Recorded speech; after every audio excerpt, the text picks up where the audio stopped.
আসসালামু আলাইকুম। সুপ্রিয় দশম শ্রেণীর শিক্ষার্থী, তোমরা সকলে কেমন আছো? আশা করি মহান আল্লাহ তাআলার তোমরা সকলেই ভালো আছো। আমি S M Zakir Mohammad sir ভালোবাসা ভালো আছি। আজকে আমরা শিখব তোমাদের দশম শ্রেণীর গণিত বইয়ের দশম অধ্যায়ের 17 নম্বর গুরুত্বপূর্ণ একটি অঙ্ক, যে অঙ্কটি 99% ইম্পর্টেন্ট। আসি আমরা অঙ্কটা শুরু করি। যে অঙ্কটা বিভিন্ন বোর্ডে বিভিন্ন সময়ে সৃজনশীল প্রশ্ন হিসেবে তৈরি করা হয়, শুধু মান চেঞ্জ আছে। দশম গণিত অনু 10-এর 17 নং প্রশ্নের সমাধান। প্রশ্নে আমাদের উল্লেখ করা আছে তোমাদের এই গণিত বই,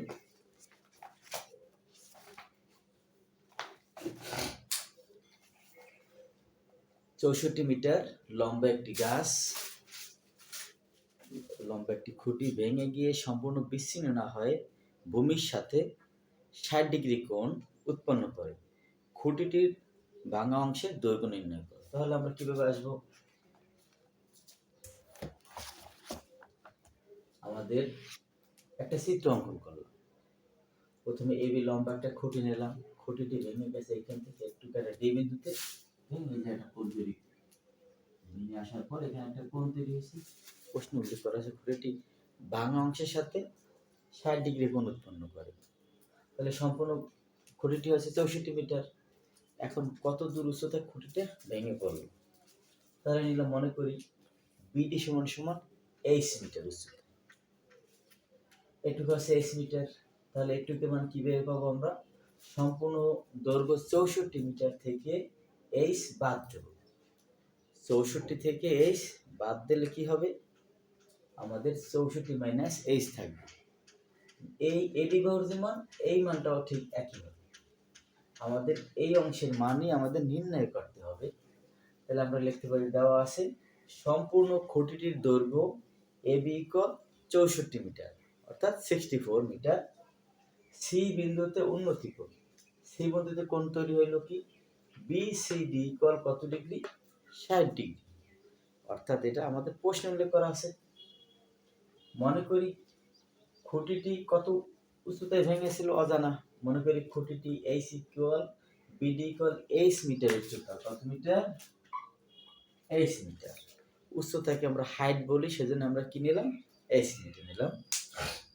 বিডি ইকুয়াল 8 মিটার উচ্চতায় ভেঙেছিল। তাহলে ভাঙা অংশের দৈর্ঘ্য কি হবে? ভাঙা অংশের দৈর্ঘ্য হবে বিডি ইকুয়াল 64 মাইনাস 8 মিটার, মানে সম্পূর্ণ যে দৈর্ঘ্য বিডি এবির মান 64, তা থেকে 8 এর মান বাদ দিলে যেটা পাবো সেটা হচ্ছে ভাঙা অংশের দৈর্ঘ্য। অর্থাৎ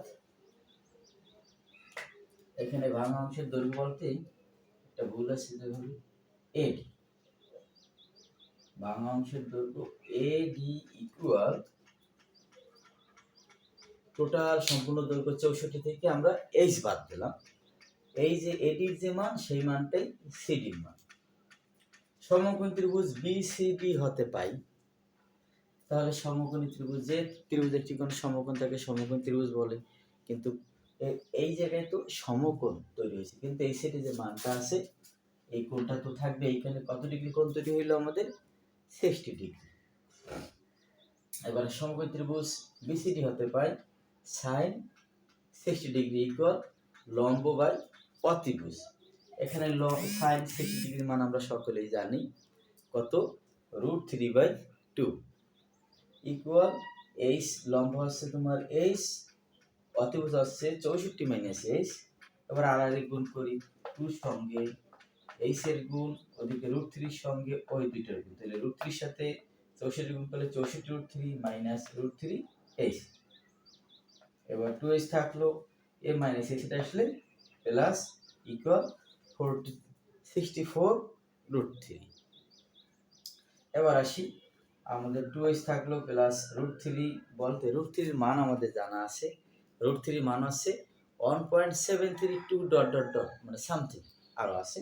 তাহলে 1.732h নিলাম ইকুয়াল 64√3 থাকলো। দুই সাইড থেকে আমাদের যোগ করে কমন যায় কি? 2h এর সঙ্গে 1.732h যদি যোগ করা হয় তাহলে কত আসবে? 3.732h metre. ইকুয়াল 64√3। এইচ থাকলো, ওরাও থাকলো, এই অংশ কোথায় যাবে? হরে আসবে। তাহলে ওই মানকে এই মান দ্বারা ভাগ করলে আমরা কত পাবো? 29.703 মিটার পাবো। খুঁটিটির ভাঙা অংশের দৈর্ঘ্য তাহলে কি হবে? মানে এই এডির মান কত ছিল? 64 মাইনাস এইচ, তাহলে 64 থাকলো মাইনাস এইচ এর মান কত পেয়েছি? 29.703 বসলো। 64 থেকে এই মান বিয়োগ করলে যেটা পাবো সেটি আমাদের অ্যান্সার। ধন্যবাদ তোমাদের সকলকে। আমি তোমাদের বিভিন্ন প্রকার গুরুত্বপূর্ণ অঙ্ক নিয়ে রেগুলার আসবো। তোমরা আমাদের চ্যানেলে লাইক করবে, কমেন্ট করবে, বন্ধুদের শেয়ার করবে, সাবস্ক্রাইব করবে, তাহলে আমি খুশি হব। আমি তোমাদের বেশি বেশি অঙ্ক করাই বেশি উৎসাহিত হব। আর আমি সামনে তোমাদের অনলাইনে একটা নির্দিষ্ট সময় ক্লাস নিতে চাই। তোমরা যারা আগ্রহী আছো আমাকে মেসেজ করে কমেন্ট করে জানাও। আমি তোমাদের সকলের সাথে আসি। এস.এম. জাকির মাহমুদ সকলের সুস্থতা কামনা করে এখানে শেষ করছি। আল্লাহ হাফেজ।